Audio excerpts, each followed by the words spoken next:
രണ്ടാമത്തെ പാർട്ടിന്റെ തുടക്കത്തില് മുത്തശ്ശന് വയ്യാതാവാണ്. എല്ലാവരും മുത്തശ്ശന്റെ കരച്ചിൽ കേട്ടിട്ട് അങ്ങോട്ട് നോക്കുന്നുണ്ട്. നമ്മുടെ രാജകുമാരനും ഓടി അടുത്ത് വരുന്നുണ്ട്. എന്ത് പറ്റിയതാന്ന് നോക്കുന്നുണ്ട്.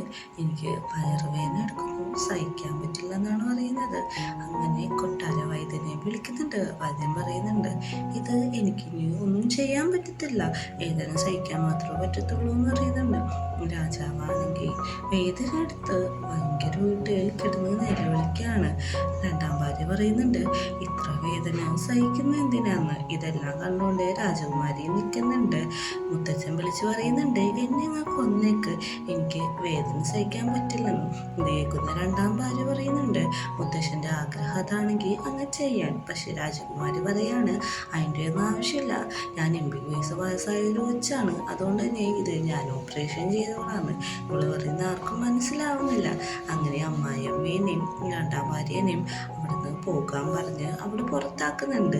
അങ്ങനെ നിൽക്കുമ്പോൾ രാജകുമാരി ഫോണിൽ നിന്ന് ശസ്ത്രക്രിയക്ക് ആവശ്യമായ കാര്യങ്ങളെല്ലാം ഓർഡർ ചെയ്യുന്നുണ്ട്. അപ്പോൾ വേറൊരു പാരലൽ ലോകത്ത് നിന്ന് ഒരു ചെക്കൻ വന്നിട്ട് അത് എല്ലാ പോലെ ഡെലിവർ ചെയ്യുന്നുണ്ട്. ഇത് കാണുന്ന രാജാവിനാണെങ്കിൽ അതിശയമെന്ന്, അവൻ ആദ്യമായിട്ടാണ് ഇങ്ങനെ കാണുന്നത്.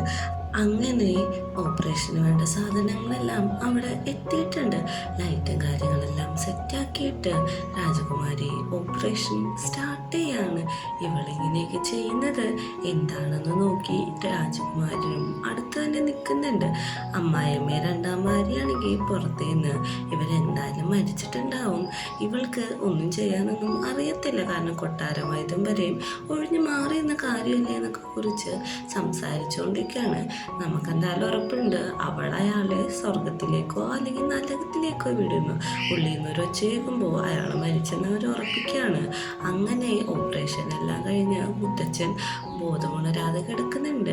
രാജകുമാരൻ ചോദിക്കുന്നുണ്ട്, എന്താണ് എണീക്കാത്തതെന്ന്. എണീക്കും, മരുന്നിൻ്റെ എഫക്റ്റല്ലേ, കുറച്ച് നേരം കഴിഞ്ഞ് എണീക്കും എന്ന് പറയുന്നുണ്ട്.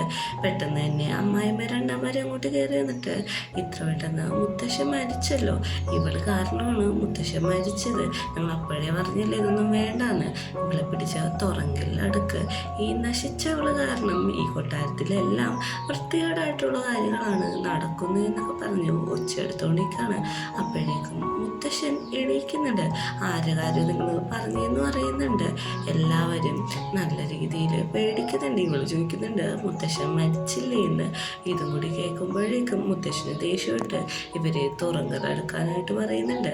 വേറൊരു വഴിയില്ലാത്തതുകൊണ്ട് തന്നെ രാജകുമാരൻ രണ്ടാം ഭാര്യനെ കൊണ്ട് തുറങ്കിലെടുക്കുന്നുണ്ട്. അവൾ പറയുന്നുണ്ട്, എന്നിട്ടിട്ട് പോവില്ല എന്ന്. പക്ഷെ വേറെ വഴിയില്ല, നീ ഇവിടെ തന്നെ കുറച്ച് നാൾ നിൽക്കണമെന്ന് പറയുന്നുണ്ട്. ഞാൻ നിങ്ങളെ ഒത്തിരി മിസ് ചെയ്യുന്നുണ്ട്, പിന്നെ നിങ്ങളായിട്ടുള്ള സ്നേഹം എനിക്ക് അത്ര വാലിഡ് ആണെന്നൊക്കെ അവൾ പറയുന്നുണ്ട്. പെട്ടെന്ന് തന്നെ വാതിൽ തുറക്കുമ്പോൾ രാജകുമാരി അതിൻ്റെ ഉള്ളിൽ നിൽക്കുന്നുണ്ട്. ഇവര് അവളെ കണ്ടൊന്ന് പേടിക്കുന്നുണ്ട്.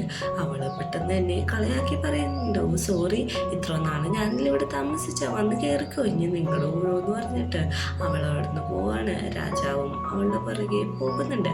അങ്ങനെ രാജകുമാരിയുടെ മകൻ വന്നിട്ട് പറയുന്നുണ്ട്, അമ്മേ, ഞാൻ നിങ്ങളുടെ മുറിയും സാധനങ്ങളൊക്കെ ഒന്ന് കണ്ടോട്ടെ എന്ന് ചോദിക്കുമ്പോൾ, ഇത്ര നാൾ നീ എന്നെ അമ്മയെന്നൊന്നും അല്ലല്ലോ വിളിച്ചത്, നീ എന്നെ അഗ്ലി വുമൻ എന്നല്ലേ വിളിച്ചത്, ഞാനതൊന്നും മറന്നിട്ടില്ല, പക്ഷെ എൻ്റെ കൂടെ വന്നോളൂ എന്ന് പറയുന്നുണ്ട്. വാതിലിൻ്റെ അടുത്തെത്തുമ്പോൾ ആ ചെക്കനെ കയറ്റാതെ വാതിൽ കൂട്ടാണ്. ചെക്കനാണെങ്കിൽ താഴെ കിടന്ന് വല്ല വായിൽ ഒച്ചയെടുത്ത് കരഞ്ഞുകൊണ്ടിരിക്കുകയാണ്.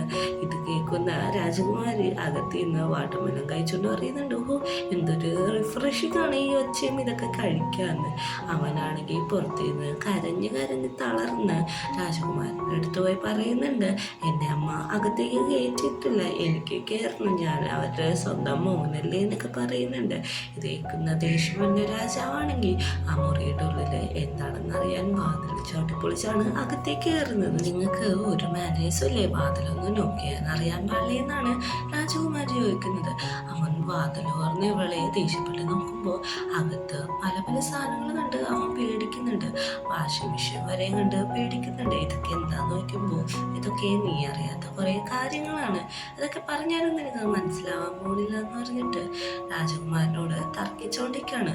പുറത്തു വരുന്ന രാജകുമാരനോട് അവൻ്റെ തോഴൻ പറയുന്നുണ്ട്, രാജകുമാരിക്ക് ഒരു അഫയർ ഉണ്ട്. ഇവിടെ എല്ലാവരും അത് പറയുന്നുണ്ട്, കാരണം ഒരു സ്ഥലത്ത് ചെക്കൻ വരുന്നത് എല്ലാവരും എപ്പോഴും കാണുന്നുണ്ടോ എന്ന് പറയുന്നുണ്ട്. പറയുന്നുണ്ട്. രാജകുമാരനും അത് ആലോചിക്കുന്നുണ്ട്. അന്ന് അപ്പൂപ്പൻ്റെ ഓപ്പറേഷൻ്റെ അന്ന് ഒരു ചെക്കൻ വന്ന് ഇതേപോലെ മെഡിസിനൊക്കെ തന്നല്ലോ. ആ ചെക്കൻ ഡെലിവറി ബോയ് എന്നുള്ള കാര്യം അറിയാതെ അത് രാജകുമാരിയുടെ സെറ്റപ്പാണെന്നാണ് അവൻ വിചാരിക്കുന്നത്. ദേഷ്യം വന്ന് അവൻ തിരിച്ച് വാതിൽ ചവിട്ടി പൊളിച്ച് തന്നെ അകത്തേക്ക് പിന്നെയും കയറുന്നുണ്ട്. രാജകുമാരി ആണെങ്കിൽ ഇയാൾക്ക് ഇത് എന്തിട്ടിതാന്ന് പറയുന്നുണ്ട്. രാജകുമാരൻ വന്നിട്ടാണെങ്കിൽ എല്ലാ സ്ഥലവും നോക്കാണ്. എവിടെയാണ് ആ ചെക്കൻ നോക്കുന്നുണ്ട്. ചെക്കനോ അതാരാന്ന് നോക്കുന്നുണ്ട്. അല്ല, എനിക്ക് മനസ്സിലായി നിനക്ക് ഒരാളുടെ അടുത്ത് ഇഷ്ടമുണ്ടെന്ന്, പക്ഷെ അതൊന്നും ഇവിടെ നടക്കില്ല എന്ന് പറയുന്നുണ്ട്. അവളാണെങ്കിൽ ഇത് കേട്ടിട്ട് ഭയങ്കരമായിട്ട് ചിരിക്കുന്നുണ്ട്. അവൾക്ക് കാര്യം മനസ്സിലായിട്ടുണ്ട്. അവൾ പറയുന്നുണ്ട്, ഞാൻ ആരപ്പം ബന്ധം വെച്ചാലും നിങ്ങൾക്ക് എന്താണെന്ന്. അങ്ങനെ മുത്തശ്ശിനെ കാണാനായിട്ട് രാജകുമാരൻ ചെന്ന് ഇരിക്കുന്നുണ്ട്. അപ്പോഴാണ് തോഴമെന്ന് പറയുന്നത്, നമ്മുടെ രാജ്യത്തേക്ക് യുദ്ധം പ്രഖ്യാപിക്കാൻ വേണ്ടി ഹോഞ്ചി എന്ന് പറഞ്ഞ ഒരാൾ വരുന്നുണ്ട്. പിറ്റേ ദിവസമാണ് മീറ്റിംഗ് എന്ന്. എല്ലാവരും മീറ്റിങ്ങിന് വന്നിരിക്കുന്നുണ്ട്. യുദ്ധം തുടങ്ങുന്നതിന് മുമ്പുള്ള മീറ്റിംഗാണ്. രാജകുമാരിയാണെങ്കിൽ ഭയങ്കര അലസതയോടെയാണ് അവിടെ ഇരിക്കുന്നത്. അങ്ങനെ ഹോജി അവൻ്റെ സൈനികങ്ങളായിട്ട് അങ്ങോട്ട് വരുന്നുണ്ട്. ഹോജി ഓരോ കാര്യത്തിനും വെല്ലുവിളിക്കുകയാണ്. ബാക്കിയുള്ള നാട്ടുരാജാക്കന്മാരെല്ലാം പറയുന്നുണ്ട്, ഇവൻ എന്തൊരു ദുഷ്ടനാണ്, വന്നപ്പോൾ തന്നെ ഇങ്ങനെ റൂഡായിട്ട് സംസാരിക്കണം എന്നാണ്. ഇവൻ്റെ സംസാരമെല്ലാം കേട്ടിട്ട് രാജകുമാരിക്ക് തന്നെ നല്ല രീതിക്ക് ദേഷ്യം വരുന്നുണ്ട്. എന്നാലും ഞങ്ങൾ യുദ്ധം പ്രഖ്യാപിക്കുമെന്ന് പറയുമ്പോൾ രാജകുമാരി പറയുന്നു, അതെങ്ങനെ പറ്റും നിങ്ങൾ യുദ്ധം പ്രഖ്യാപിക്കാൻ? അത് നിങ്ങൾ എന്നെ തോൽപ്പിക്കുക, എന്നെ ഇടിച്ച് തോൽപ്പിക്കുക, എന്നിട്ട് മതി യുദ്ധം എന്ന് പറയുന്നുണ്ട്. കേൾക്കുന്ന ഹോജിക്ക് ചിരി വരുന്നുണ്ട്. നിന്നെയോ? ഓക്കെ, ഞാൻ നിന്നെ യുദ്ധം ചെയ്ത് തോൽപ്പിക്കാന്ന് പറയുന്നുണ്ട്. രാജകുമാരി കൂടെ പറയുന്നുണ്ട്, ഞാൻ തോറ്റ ഈ രാജ്യത്തിൻ്റെ പകുതി സ്ഥലം നിനക്ക് തരാന്ന്. ബാക്കിയുള്ളവർ ഇത് കേട്ട് ടെൻഷൻ ആവുന്നുണ്ട്. രണ്ടാം ഭാര്യയെ ഇത് കേട്ട് ടെൻഷൻ ആവുന്നുണ്ട്. അങ്ങനെ രാജകുമാരി യുദ്ധം ചെയ്തു തുടങ്ങി. അവളൊരു കാളയിലേക്ക് യുദ്ധം ചെയ്യുന്ന പോലെയാണ് ഒരു റെഡ് തുണി ഇട്ടിട്ട് യുദ്ധം ചെയ്യുന്നത്. അവൻ അടുത്ത് വരുമ്പോൾ അവളുടെ കയ്യിലുള്ള പെപ്പർ സ്പ്രേ അവൻ്റെ മുഖത്തേക്ക് അങ്ങ് തളിച്ചു കൊടുക്കാണ്. ഇതോടെ അവൻ എരിഞ്ഞിട്ട് താഴെ കിടന്ന് ഉരുളാൻ തുടങ്ങാണ്. അപ്പോൾ ഇവൻ തോറ്റെന്ന് പ്രഖ്യാപിക്കുന്നുണ്ട്. അങ്ങനെ തോക്കാൻ മനസ്സില്ലാതെ അവൻ പറയുന്നുണ്ട്, ഇതിങ്ങനെ ഉടായ്പിലൂടെയല്ലേ എന്നെ എന്നാ കുതിര സവാരി ചെയ്ത് ജയിപ്പിക്കാൻ പറയുന്നുണ്ട്. ഓക്കെ, ഞാനെന്നാ അത് ചെയ്തോളാന്ന് പറയുന്നുണ്ട്. എല്ലാവരും പറയുന്നുണ്ട്, കുതിര സവാരി അവന് നന്നായിട്ട് അറിയാം. രാജകുമാരി തോറ്റു പോകുന്നു, ഒന്നും കുഴപ്പമില്ല, എൻ്റെ ഒരു കുതിര ഉണ്ടെന്ന് പറയുന്നുണ്ട്. അങ്ങനെ നമ്മുടെ രാജകുമാരി ഒരു കാറും എടുത്തോണ്ടാണ് വന്നത്. അവൾ ഭയങ്കര സ്റ്റൈലിഷായിട്ട് ഡ്രസ്സൊക്കെ ചെയ്തിട്ടാണ് വന്നത്.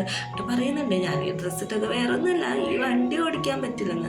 ആൾക്കാർ ചോദിക്കുന്നുണ്ട്, ഈ ബോട്ട് കൊണ്ട് നീ എന്താണ് ചെയ്യാൻ പോകുന്നതെന്ന്. രണ്ടാം ഭാര്യയെ ചിരിക്കുന്നുണ്ട്. രാജകുമാരൻ ചോദിക്കുന്നുണ്ട്, ഉറപ്പായിട്ട് നീ ഇതുകൊണ്ട് ജയിക്കുമെന്ന്. ഞാൻ എന്തായാലും ജയിക്കുമെന്ന് പറഞ്ഞിട്ട് അവളാണെങ്കിൽ ആ കാറിൽ കയറിയിരിക്കുകയാണ്. നിങ്ങളെ ഞാൻ തോപ്പിച്ചിട്ട് തന്നെയാണ് കാര്യമുള്ളൂ എന്ന് പറയുന്നുണ്ട്. നിങ്ങളിതൊക്കെ കണ്ട് അറിഞ്ഞാൽ മതി എന്നും പറഞ്ഞിട്ട് അവൾ ആ വണ്ടി സ്റ്റാർട്ട് ചെയ്യാൻ പോവാണ്. സീറ്റ് ബെൽറ്റൊക്കെ ഇടുന്നത് ആൾക്കാര് കൗതുകത്തോടെയാണ് കാണുന്നത്. കാരണം അവിടെ ഒന്നും ഇങ്ങനത്തെ സാധനങ്ങളൊന്നുമില്ലല്ലോ. അപ്പോഴേക്കും അവള് മത്സരം സ്റ്റാർട്ട് ചെയ്യാനായിട്ട് ഗിയറൊക്കെയിട്ട് നന്നായിട്ട് തന്നെ വണ്ടിയുടെ സ്പീഡൊക്കെ കൂട്ടുന്നുണ്ട്. അങ്ങനെ മത്സരം ആരംഭിക്കുകയാണ്. അവൾ ഈ വണ്ടി എടുത്തുകൊണ്ട് പോകുന്ന കാണുന്നത് എല്ലാവർക്കും ഭയങ്കര അതിശയമാണ്. എല്ലാവരും പറയുന്നുണ്ട്, നിലത്തിലൂടെ ഓടുന്ന ബോട്ട് ആദ്യമായിട്ടാണ് ഞങ്ങളൊക്കെ കാണുന്നതെന്ന്. രണ്ടാം ഭാര്യയും ഇത് കണ്ട് അതിശയിച്ച് നിൽക്കുന്നുണ്ട്. ഇതെങ്ങനെയാണ് നടക്കുന്നതെന്നും ആലോചിക്കുന്നുണ്ട്. നമ്മുടെ ഹേർച്ചിയാണെങ്കിൽ കുതിരക്ക് പോയിക്കൊണ്ടിരിക്കുകയാണ്. അങ്ങോട്ട് നമ്മുടെ രാജകുമാരി വന്നിട്ട് പറയുന്നുണ്ട്, എനിക്ക് നിങ്ങളുടെ ഒപ്പം റേസ് ചെയ്ത് മടുത്തു, ഞാൻ നിങ്ങൾക്കൊരു മത്സ്യോ തരാമെന്ന് പറഞ്ഞിട്ട് അവിടെ കിടക്കുന്ന പൊടിയെല്ലാം അവരെ കണ്ണിന് നേരെ ആക്കാണ്. രാത്രി സന്ധ്യയായിട്ട് വരെ കാണാത്തതുകൊണ്ട് നാട്ടുകാരെല്ലാവരും പറയാണ് രാജകുമാരി തോറ്റിട്ടുണ്ടാവും, അതായിരിക്കും വരാത്തതെന്നില്ല.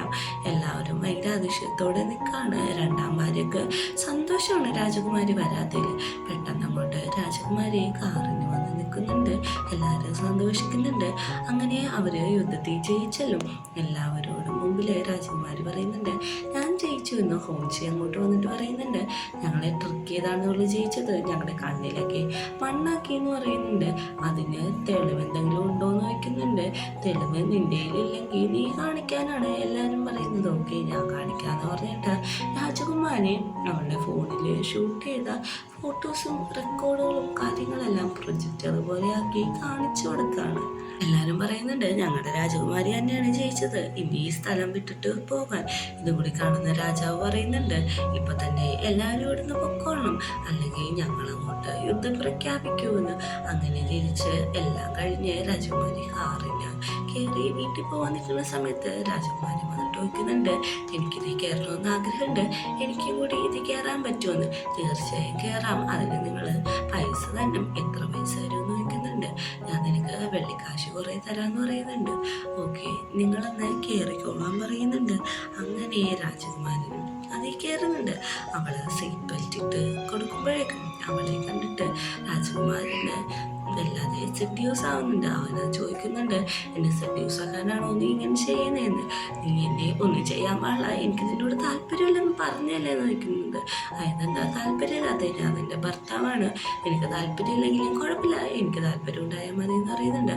അവൾ അറിയുന്നുണ്ട് പറ്റില്ല, നിനക്ക് റൈഡ് ചെയ്യണമെങ്കിൽ നീ കാശ് തന്നെ, നീ കാശ് എന്നിട്ട് വണ്ടിയിലിരിക്കാൻ പറ്റുള്ളൂ എന്ന് പറയുന്നുണ്ട്. അങ്ങനെ ആ വണ്ടി അവിടെ നിന്ന് പോകുന്നതും കാണിച്ച് രണ്ടാമത്തെ പാർട്ട് അവസാനിക്കുകയാണ്.